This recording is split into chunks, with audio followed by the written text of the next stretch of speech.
Hello guys, welcome back to the video again. One new video result ಅಪ್ಡೇಟ್ಗೆ ಏನಪ್ಪ ಅಂದರೆ already result announcement ಯಾವಾಗ ಅಂತ ಹೇಳಿದ್ದೀನಿ ನಿಮಗೆ. ನಾಳೆ ನಿಮ್ಮದು 2 ಗಂಟೆ ನಂತರ ರಿಸಲ್ಟ್ ಅನೌನ್ಸ್ಮೆಂಟ್ ಆಗುತ್ತೆ. ಮತ್ತು ಅದ್ರ ಬಗ್ಗೆ ಮಾಡೋದು ಬೇಡ, ಯಾಕಂದರೆ ಈಗ ತುಂಬ ಜನ ಸ್ಟೂಡೆಂಟ್ಸ್ಗೆ ಡೌಟ್ಸನ್ನು ಕೇಳ್ತಾಯಿದ್ರು. ವಾಟ್ಸಪ್ ಗ್ರೂಪಲ್ಲಿ ಆಯಿತು, ಸ್ವಲ್ಪ ಜನ ಕಾಲ್ ಕೂಡ ಮಾಡಿದ್ರಿ. ಮತ್ತು ಈ ಡೌಟ್ಸು ತುಂಬ ಜನಕ್ಕೆ ಡೌಟ್ಸನ್ನು ತುಂಬ ಜನ ಸ್ಟೂಡೆಂಟ್ಸ್ ಇದೆ ಅಂತೆ. ಏನಪ್ಪ ಅಂದರೆ ಮಾರ್ಕ್ಸ್ ಯಾವ್ದು ಕನ್ಸಿಡರ್ ಮಾಡ್ತಾರೆ ಅಂತ ನೋಡಿ. ನಿಮಗೆ ಯಾವ್ದು ಮಾರ್ಕ್ಸ್ ಕನ್ಸಿಡರ್ ಮಾಡ್ತಾರೆ ಅಂದರೆ ನಿಮಗೆ ಎಕ್ಸಾಮ್ 1 ಮತ್ತು ಎಕ್ಸಾಮ್ 2 ಅಲ್ಲಿ ಯಾರು ಬರ್ದಿದ್ದೀರಾ, ಈಗ ಎಕ್ಸಾಮ್ 1 ಬರ್ದಿದ್ದೀರಾ, ಎಕ್ಸಾಮ್ 2 ಕೂಡ ಬರ್ದಿದ್ದೀರಾ ಸೆಕೆಂಡ್ PCಯಲ್ಲಿ. ನೀವು ಯಾರು ಎಕ್ಸಾಮ್ 1 ಚೆನ್ನಾಗಿ ಮಾರ್ಕ್ಸ್ ಬಂದಿತ್ತು, ನಂಗೆ ಎಕ್ಸಾಮ್ 2 ಕಡಿಮೆ ಮಾರ್ಕ್ಸ್ ಬಂದಿತ್ತು ಅಂದರೂ ಕೂಡ ಪರವಾಗಿಲ್ಲ, ಎಕ್ಸಾಮ್ 1 ಯಾವ್ದು ಜಾಸ್ತಿ ಬಂದಿರುತ್ತೆ ಅದನ್ನೇ ಕನ್ಸಿಡರ್ ಮಾಡ್ತಾರೆ. ಯಾರು ಎಕ್ಸಾಮ್ 2 ಕೂಡ ಬರ್ದು ಎಕ್ಸಾಮ್ 1ಗಿಂತ ನಾನು ಎಕ್ಸಾಮ್ 2ನೇ ಬೆಟರ್ ಮಾಡಿದ್ದೀನಿ, ನನ್ನ ಇಂಪ್ರೂವ್ಮೆಂಟ್ ಚೆನ್ನಾಗಿದೆ ಎಕ್ಸಾಮು, ಅದರ ಗೊತ್ತಿಲ್ಲ ನಿಮಗೆ ಎಕ್ಸಾಮ್ 2 ಬರುವಂಥ ಮಾರ್ಕ್ಸ್ನ ಕನ್ಸಿಡರ್ ಮಾಡ್ತಾರೆ. ಮತ್ತು ಯಾವ ಮಾರ್ಕ್ಸ್ನ ಕನ್ಸಿಡರ್ ಮಾಡ್ತಾರೆ ಅಂತ ಕೇಳ್ತಿದ್ದೀನಿ. ನಿಮಗೆ CETಲಿ ಬರುವಂಥ ಮಾರ್ಕ್ಸ್, ಈಗೇನು ನೀವು PCMB ಅಥವಾ PCM PCB ಈ ಥರ ಬರ್ದಿದ್ರ, ಈ ಒಂದು 3 ಸಬ್ಜೆಕ್ಟ್ದು ಮತ್ತು ನಮ್ಮ ಒಂದು ಬೋರ್ಡ್ದು 3 ಸಬ್ಜೆಕ್ಟ್ಸು, ಅಂದರೆ ನೀವು ಒಂದೊಂದು ಕೋರ್ಸಿಗೆ 3 ಸಬ್ಜೆಕ್ಟ್ ತೊಗೊಂತಾರೆ. ಯಾವುದೋ ಒಂದು ಕೋರ್ಸ್ ತೊಗೋಬೋದು. ಎಕ್ಸಾಂಪಲ್ ನಿಮಗೆ ಈಗ BSc ನರ್ಸಿಂಗ್ ಇರ್ಬೋದು, ಇಂಜಿನಿಯರಿಂಗ್ ಆಗಿರ್ಬೋದು, ಇಲ್ಲಾಂದರೆ BNOS agriculture, veterinary, B.Pharma, D.Pharma ಯಾವುದೋ ಒಂದು ಆಗಿರಬೇಕು. ಒಂದು ಸ್ಟೂಡೆಂಟ್ಸಿಗೆ ಎಕ್ಸಾಂಪಲ್ ಬರೀ ಇಂಜಿನಿಯರಿಂಗ್ ಹೇಳಿದ್ದೀನಿ. ಈಗ ನರ್ಸಿಂಗ್ ಹೇಳ್ತೀನಿ ನೋಡಿ.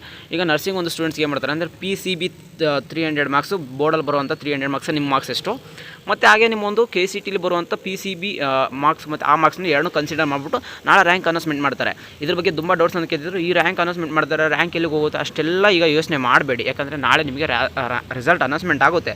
ಇವಾಗ ಕೂಲಾಗಿರಿ, ಯಾಕಂದರೆ ಭಯ ಆಗ್ತಾಯಿದೆ ತುಂಬ ಸ್ಟೂಡೆಂಟ್ಸ್ಗೆ. ನನಗೆ ನಾಳೆ ರಿಸಲ್ಟ್ ಏನಾಗುತ್ತೆ ಅನ್ನೋದು ತುಂಬ ಭಯ ಆಗ್ತಿದೆ. ನನ್ನ ರ್ಯಾಂಕ್ ಬಗ್ಗೆ ನಂಗೆ ಚಿಂತೆ ಆಗ್ತಿದೆ. ನೋಡಿ, ನೀವು ಈಗ ಬರೆದಿರೋದು ಜಸ್ಟ್ KCT ಎಕ್ಸಾಮು. ಈ ರ್ಯಾಂಕಿಂದ ನಿಮಗೆ ಒಂದು ಕಾಲೇಜಲ್ಲಿ ಸೀಟ್ ಅಲಾಟ್ಮೆಂಟ್ ಆಗುತ್ತೆ, ಬಟ್ ಅದರಿಂದ ನಿಮ್ಗೆ ಏನು ವೇರಿ ಆಗೋಲ್ಲ. ಅಷ್ಟೊಂದು ಭಯ ಬೇಡ, ಆರಾಮಾಗಿ ಕೂಲಾಗಿರಿ. ನಾಳೆ ಎಲ್ಲರಿಗೂ ರಿಸಲ್ಟ್ ಚೆನ್ನಾಗಿ ಬರುತ್ತೆ. ತುಂಬ ಜನ ಭಯ ಪಡ್ತಾಯಿದ್ದೀರಿ, ಅದಕ್ಕೋಸ್ಕರ ಈ ವಿಡಿಯೋ ನಾನು ಮಾಡ್ತಿರೋದು. ಭಯ ಪಡೋಕೋಬೇಡಿ, ಆರಾಮಾಗಿ ಕೂಲಾಗಿ. ನಾಳೆ ರಿಸಲ್ಟ್ 2 ಗಂಟೆಗೆ ಅನೌನ್ಸ್ಮೆಂಟ್ ಆಗುತ್ತೆ, ಎಲ್ಲರೂ ಚೆಕ್ ಮಾಡ್ಬೋದು, ಅದ್ರ ಬಗ್ಗೆ ವರಿಬೇಡ. ಮತ್ತು ಏನಪ್ಪ ಅಂದರೆ ಇನ್ನೊಂದು, ಇವತ್ತು RCB ಮ್ಯಾಚ್ ಇದೆ. RCB ಮ್ಯಾಚ್ ನೋಡ್ಕೊಳ್ಳಿ, ಎಲ್ಲರೂ ಖುಷಿಯಾಗಿ ಊಟ ಮಾಡ್ಕೊಂಡು ಅಪ್ಪ ಅಮ್ಮ ಜೊತೆ ಮಾತಾಡ್ಕೊಂಡು ಚೆನ್ನಾಗಿ ನಿದ್ದೆ ಮಾಡಿ ಆರಾಮ್. ನಾಳೆ ಬೆಳಗ್ಗೆನೂ ಬೆಳಗ್ಗೆ ಬಿಡೋಲ್ಲ ರಿಸಲ್ಟು, ಮಧ್ಯಾಹ್ನ ಬಿಡ್ತಾರೆ. ಮಧ್ಯಾಹ್ನ ಬಿಟ್ಟಿದ ತಕ್ಷಣ ಸ್ವಲ್ಪ ಸರ್ವರ್ ಡೌನ್ ಇರುತ್ತೆ. ನಿಮ್ಮೊಂದು ಏನು ಮಾಡ್ತಾರೆ ಅಂದರೆ ಮೈಂಡ್ನ ಹಿಂಗೆ ಚೇಂಜ್ ಮಾಡ್ತಾ ಇರ್ತಾರೆ, ಯಾಕಂದರೆ ಸಡನ್ನಾಗಿ ಸರ್ವರ್ ಡೌನು ಬಂದಾಗ ನಿಮ್ಗೆ ಸ್ವಲ್ಪ ಟೆನ್ಷನ್ ಜಾಸ್ತಿ ಆಗ್ತಿರುತ್ತೆ. ತುಂಬ ಜನ ಸ್ಟೂಡೆಂಟ್ಸು ತುಂಬ ವೀಡಿಯೋ ನೋಡ್ತಾ ಇರ್ತೀರ.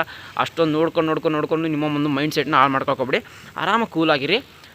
ಯಾವುದಾದ್ರೂ ಒಂದು ಚಾನಲ್ನ ಫಾಲೋ ಮಾಡಿ, ಒಂದು 2-3 ಚಾನಲ್ಸ್ನ ಕಂಟಿನ್ಯೂಸ್ ಆಗಿ ಎಲ್ಲ ನೋಡ್ಕೋಬೋದು. ಅಂದರೆ ನಿಮ್ಗೆ ಇದೇ ಥರ ಟೆನ್ಷನ್ ಆಗ್ತಾ ಹೋಗುತ್ತೆ. ಯಾಕಂದರೆ ಈ ಟೈಮಲ್ಲಿ ನೀವು ಎಲ್ಲರೂ ಇದೇ ಮಾಡ್ತಿದ್ದೀರಾ. ಆರಾಮಾಗಿ ಕೂಲಾಗಿ ಏನಾದರೂ ಒಂದು ಕಲೀರಿ, ಇಲ್ಲಾಂದರೆ ಹೊಸ್ದಾಗಿ ಏನಾದರೂ ಒಂದು ಕಲಿಯೋಕ್ಕೆ ಸ್ಟಾರ್ಟ್ ಮಾಡಿ. ಇಲ್ಲಾಂದರೆ ಆರಾಮಾಗಿ ಕೂಲಾಗಿ ಊಟ ಮಾಡ್ಕೊಂಡು ಅಪ್ಪ ಅಮ್ಮ ಜೊತೆ ಮಾತಾಡಿಕೊಂಡು ಇವತ್ತು RCB ಮ್ಯಾಚ್ ನೋಡ್ಕೊಂಡು ಮಲಿಕೊಳ್ಳಿ. ನಾಳೆ ಬೆಳಗ್ಗೆ ಬಂದರೆ ಏನೇ ಅಪ್ಡೇಟ್ ಬಂದರೂ ತಿಳಿಸ್ತೀನಿ. ವಾಟ್ಸಪ್ ಗ್ರೂಪಲ್ಲಿ ಜಾಯ್ನ್ ಆಗ್ಬೋದು. ಲಿಂಕ್ ಬೇಕಾದ್ರೆ ಡಿಸ್ಕ್ರಿಪ್ಷನ್ ಬಾಕ್ಸಲ್ಲಿ ಸಿಗುತ್ತೆ, ಇಲ್ಲ ಕಮೆಂಟ್ ಬಾಕ್ಸಲ್ಲಿ ಸಿಗುತ್ತೆ. ತುಂಬ ಜನ ಈ ಸ್ಟೂಡೆಂಟ್ಸ್ಗೆ ಭಯ ಆಗ್ತಿದೆ ರಿಸಲ್ಟ್ ಬಗ್ಗೆ. ಏನು ಮಾಡೋದು, ಈ ರಿಸಲ್ಟ್ ಬಗ್ಗೆ ಈಗ ಏನೂ ವರಿ ಮಾಡ್ಕೋಬೇಡಿ. ನಾಳೆ ರಿಸಲ್ಟ್ ಬಂದೇ ಬರುತ್ತೆ 100%. ನಿಮ್ಮ ರ್ಯಾಂಕ್ ಚೆನ್ನಾಗಾಗುತ್ತೆ, ಆ ಒಂದು ಹೋಪ್ ಇಟ್ಕೊಂಡು ಆರಾಮ್ ಮಲಿಕೊಳ್ಳಿ. ಟೆನ್ಷನ್ ಬೇಡ ನಿಮಗೆ ರಿಸಲ್ಟ್, ಯಾಕಂದರೆ KE ಅಟ್ ಎ ಟೈಮ್ಗೆ ಬಿಡೋದಿಲ್ಲ, ಅದು ಒಂದು ನಿಮಗೆ ನೆನಪಿರಲಿ ಅಷ್ಟೇ. ಇನ್ನು KE ಕಡೆ ಏನೇ ಒಂದು ಅಪ್ಡೇಟ್ಸ್ ಬಂದರು, ಯಾಕಂದರೆ ಈಗ ನಿಮ್ಮ ನೆಕ್ಸ್ಟ್ ಪ್ರೋಸೆಸ್ ಏನಂತ ಕೇಳ್ತಿದ್ರೆ ಅದ್ರ ಬಗ್ಗೆ ನಿಮ್ಗೆ ವಿಡಿಯೋ ಬೇಕು ಅಂದರೆ ರಿಸಲ್ಟ್ ಅನೌನ್ಸ್ಮೆಂಟ್ ಮಾಡಿದ ತಕ್ಷಣ ನೆಕ್ಸ್ಟ್ ಏನು ಕೊಡ್ತಾರೆ, ಶೆಡ್ಯೂಲ್ ಬಿಡ್ತಾರೆ, ಸೀಟ್ ಮ್ಯಾಟ್ರಿಕ್ಸ್ ಬಿಡ್ತಾರೆ, ಅವೆಲ್ಲ ಹೇಳ್ತೀನಿ ಏನೇನು ಮಾಡಬೇಕು ಅನ್ನೋದು.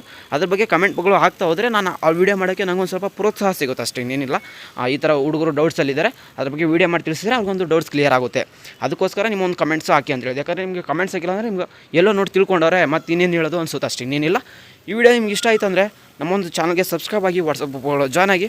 ಸಿಗೋಣ ಗಾಯ್ಸ್ ನೆಕ್ಸ್ಟ್ ವಿಡಿಯೋದಲ್ಲಿ. ಏನು ವರಿ ಮಾಡ್ಕೊಬಿಡಿ, ಆರಾಮಾಗಿ ಊಟ ಮಾಡಿ ಮಲಿಕೊಳ್ಳಿ. Take care guys, love you, tata bye, good night.